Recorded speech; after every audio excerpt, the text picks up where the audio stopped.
वाहेगुरु जी का खालसा वाहेगुरु जी की फतेह। मैं अपनी बात पहले उससे शुरू करना चाहूंगा कि जब 2013 में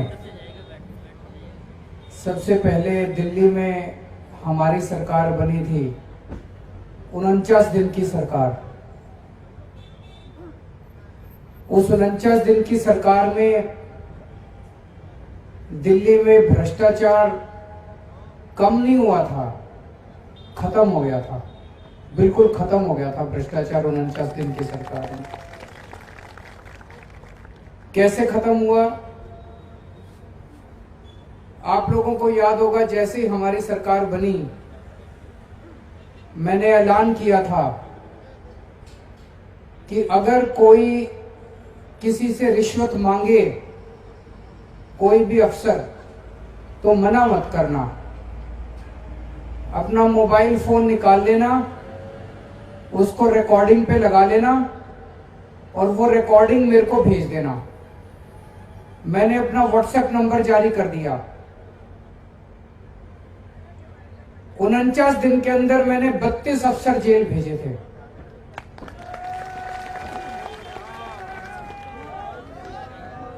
और उस टाइम दिल्ली में करप्शन बिल्कुल खत्म हो गया। कोने कोने में बात फैल गई कि बड़ा सख्त मुख्यमंत्री आया है, किसी की नहीं सुनता, कोई भ्रष्टाचार बर्दाश्त नहीं करता। दिल्ली में पंजाब से बहुत ट्रक आते हैं, तो जो पंजाब से ट्रक आया करते थे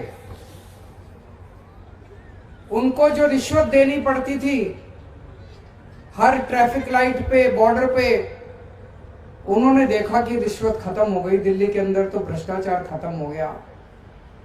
उन्होंने वापस आके पंजाब में बताया, लोगों को बताया कि दिल्ली में जो नई सरकार बनी है, दिल्ली में जो केजरीवाल की सरकार बनी है, वहां पे भ्रष्टाचार बिल्कुल खत्म हो गया है।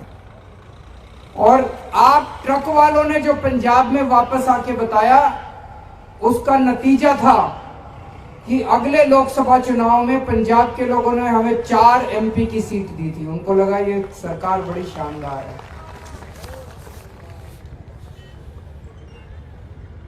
जैसे ही हमारी दोबारा सरकार बनी, तब तक केंद्र में मोदी जी आ चुके थे। मेरी एंटी करप्शन ब्रांच जो थी, उस एंटी करप्शन ब्रांच के जरिए, जिसके जरिए मैंने 32 अफसरों को जेल भेजा था, मोदी जी ने वो मेरी एंटी करप्शन ब्रांच छीन ली।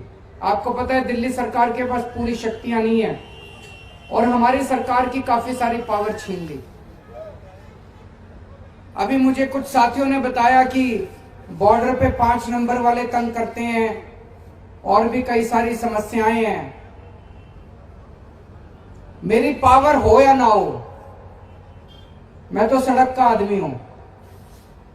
अन्ना आंदोलन से निकली हुई पार्टी है हमारी। हमें इनसे काम कराने के लिए पावर की जरूरत नहीं है, बिना पावर के इनसे काम करा लेते हैं हम लोग। तो मेरी आप लोगों से विनती है, आप में से कुछ लोग मेरे पास आ जाएं, दिल्ली आ जाएं। मैं अपने ट्रांसपोर्ट डिपार्टमेंट वालों को बुला लूंगा। जो भी आपको दिल्ली से संबंधित जो समस्याएं आती हैं, वो उसको वहीं मौके पे हम समाधान कर देंगे, उसकी चिंता मत करें। अब आते हैं पंजाब की समस्याओं पे। मैं आज राजनीति करने नहीं आया, मैं आपका छोटा भाई बन के आया हूं। अभी मेरे को कहा जा रहा था कि ट्रांसपोर्टरों की 13 करोड़ वोट है, 20 लाख वोट है। मैं आपसे वोट मांगने नहीं आया, मैं आपके मसलों का समाधान कर पाऊं अगर, तो मैं अपने आप को सौभाग्यशाली समझूंगा। पुण्य का काम है। अगर किसी का रोजगार छिन रहा है, किसी की रोजी रोटी छिन रही है, किसी के घर का चूल्हा बंद हो रहा है, अगर मैं किसी के रोजगार वापस दिला सकूं तो ऊपर वाला हमारे साथ है। वोट तो अपने आप आ जाएंगे, वोट की चिंता हम नहीं करते। मैं राजनीति करने भी नहीं आया आप लोग जिसको भी वोट दोगे, मर्जी से दोगे, अच्छी वोट दोगे, मेरे को पता है। और जो भी जीतेगा अच्छी सरकार चलाएगा, ये भी मेरे को पता है। मैंने आपकी सारी मांगे पढ़ ली और ये सारी मांगे हमें मंजूर है। आपने लिखा है ठेकेदारी प्रथा बंद होनी चाहिए, बिल्कुल बंद होनी चाहिए। अगर बीच में कोई ठेकेदार 120% उसको मिलता है और वो सारा पैसा रख के आपको 40-50% देता है, तो ये तो गलत बात है। आपका जायज हक है, बिचौलिए के पास पैसा नहीं जाना चाहिए। आपने लिखा है ओवरलोडिंग बंद होनी चाहिए, बिल्कुल बंद होनी चाहिए। ओवरलोडिंग की वजह से आप लोगों को नुकसान होता है, वो बिल्कुल मंजूर नहीं है। आपने लिखा किलोमीटर पॉलिसी लागू होनी चाहिए, बिल्कुल लागू होनी चाहिए। किलोमीटर पॉलिसी हम बिल्कुल हक में हैं। कोविड के समय में आप लोगों को रोजी रोटी बंद हो गई थी, उसकी वजह से जो ड्यू बनते हैं वो सारे माफ होने चाहिए। मैं इसकी बिल्कुल आपके साथ सहमत हूं। मुझे लगता है मोटे मोटे तौर पे सरकारों ने ऐसा सिस्टम बना दिया कि व्यापारी और ट्रक ऑपरेटर के बीच में तकरार है। हमें तकरार खत्म करनी है। व्यापारी की भी रोजी रोटी चलानी है, ट्रक वालों की भी रोजी रोटी चलानी है। व्यापारी की रोजी रोटी बंद हो जाएगी तो ट्रक वाले की भी रोजी रोटी बंद हो जाएगी। ट्रक वाले की रोजी रोटी बंद हो जाएगी तो व्यापारी की भी रोजी रोटी बंद हो जाएगी। हमें ऐसी व्यवस्था करनी है कि आप सब लोग खुशी से अपना अपना काम कर सकें। ट्रक वाले भी काम करें, व्यापारी भी काम करें। इसके बारे में जो आप लोगों की मांग है, जो सबसे जायज मांग मेरे को लगती है कि इसके बारे में एक ट्रांसपोर्ट पॉलिसी बनाई जाए।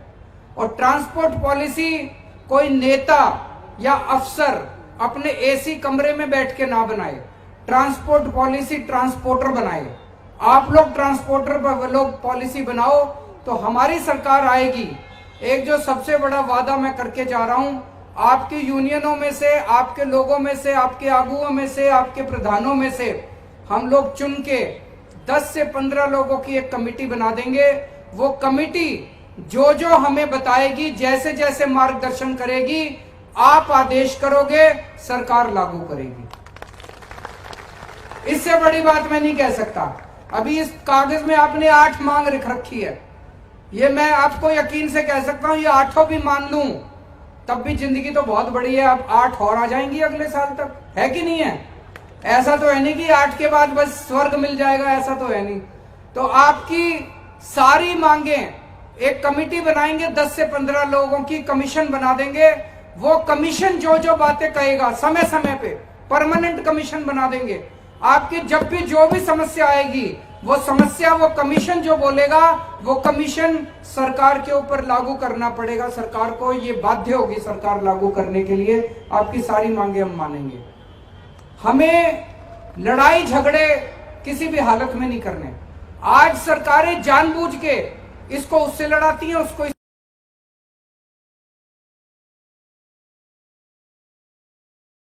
दिल्ली में भी मैंने इस किस्म की राजनीति नहीं करी। आज दिल्ली के अंदर 5 साल सरकार चलाने के बाद पहली बार 67 सीट मिली, दूसरी बार 62 सीट मिली। क्यों? क्योंकि दिल्ली के लोगों का प्यार मिला है मेरे को। दिल्ली के लोग मेरे को प्यार करते हैं। दिल्ली के लोगों के मसले सुलझाए हैं मैंने। अच्छे स्कूल बनाए, अच्छे अस्पताल बनाए, अच्छी बिजली दी, अच्छा पानी दिया। पहले जो बीजेपी को वोट देते थे, दिल्ली को बीजेपी का गढ़ माना जाता था। जो बीजेपी को, कांग्रेस को वोट देते थे, आज वो सारे के सारे आम आदमी पार्टी को वोट देते हैं। सारे पलट गए, सारी पार्टियां साफ हो गई, केवल आम आदमी पार्टी बची है। ऐसे ही एक मौका आप आम आदमी पार्टी को देके देखो। यहां पे आपको यकीन दिलाता हूं, अगली 5 साल के अंदर आपको कभी भी यहाँ धरने प्रदर्शन पे बैठना नहीं पड़ेगा। आपके साथ बैठ के लंच डिनर करेंगे हम लोग सचिवालय के अंदर। आप सब लोगों का बहुत बहुत शुक्रिया, इतना मान सम्मान आप सब लोगों ने दिया। वाहिगुरु जी का खालसा, वाहिगुरु जी की फतेह।